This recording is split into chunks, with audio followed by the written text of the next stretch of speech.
నువ్వు బాధలో పడుకుంటే ఆయన నిన్ను ఎరగను అనుకున్నావా? నిన్ను పట్టించుకోడు అనుకుంటున్నావా? అలాంటోడు కాదండి నా యేసయ్య. అలాంటోడు కాదు. ప్రాణం ఇచ్చిన ప్రభు, తల్లి కంటే ఎక్కువ ప్రేమించిన ప్రభు. నువ్వు ఏడుస్తుంటే ఏడ్చేవాడు ఆయన. నువ్వు బాధపడుతుంటే బాధపడేవాడు ఆయన. నిన్ను అందరూ ఎగతాళి చేస్తుంటే అందరిలాగా ఎగతాళి చేసేవాడు కాదు. అందరూ వదిలిపెట్టేసేవాడు కాదు.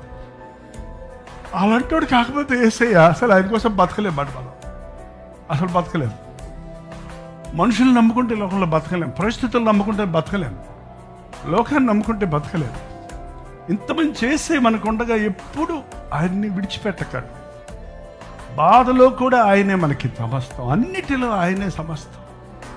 నిద్రపోతున్నాడికి దేవుడు దూతను పంపించి నిద్ర లేపి, నా బిడ్డ ఆకలితో ఉన్నాడు, నా బిడ్డ నిరుత్సాహంతో ఉన్నాడు, నా సేవకుడు బాధలో ఉన్నాడు అని తట్టి లేపి, దూత వచ్చి అతన్ని ముట్టి, కొట్టి కాదు కొట్టల అతన్ని ముట్టి మెల్లగా లేపి, ముట్టి నీవు లేచి భోజనం చేయమని చెప్పాను.